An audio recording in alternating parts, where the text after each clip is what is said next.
કેમ જો વિદ્યાર્થી મિત્રો, જીપીએસસીએ 1-2 માટે થઈને નવી એક્ઝામ પેટર્ન લોન્ચ કરી. ઘણા બધા વિદ્યાર્થીઓ મૂંઝવણમાં છે, સાહેબ શું ફેરફાર થયા, કઈ રીતની તૈયારી કરશું, ઘણાના પ્રશ્નો આવવા માંડ્યા છે અમારી પાસે. તો એકવાર પેટર્નને સમજી લઈ જેથી ખબર પડી જાય તૈયારી કઈ રીતે કરવી. તો આવી જાઓ આ બાજુ, એક સરળ ભાષામાં હું તમને આ પેટર્ન આખી સમજાવી દઉં. પેલા આપણે બધા જાણીએ છીએ કે પ્રિલિમના 2 પેપર આવતા અને 2 200 માર્કના હતા, કુલ 400 માર્કનું હતું. હવે પ્રિલિમ એક જ પેપર થઈ ગયું છે અને 200 માર્કનું હશે, જનરલ સ્ટડીઝ, અને સમય હશે એના માટે 3 કલાક. આમાં તમે પાસ થશો તો તમારે મેઇન્સ આપવાનું થશે.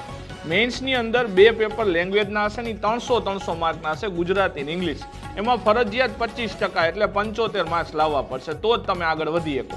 એના પછી એસે, જનરલ સ્ટડીઝના 4, ટોટલ 5 પેપર થઈ, બધાના 250 માર્ક છે. એટલે મેઇન્સ હવે તમારું 1250 માંથી મેરિટ કાઉન્ટ કરશે. તો આવી જાવ, નવી માહિતી માટે ફોલો કરી દો વેબ સંકુલ ઓફિશિયલને, વિડીયોને શેર કરી દો નવી તૈયારી કરતા એવા વિદ્યાર્થી મિત્રોને, જેથી અમને ખબર પડે શું ફેરફાર થયા છે.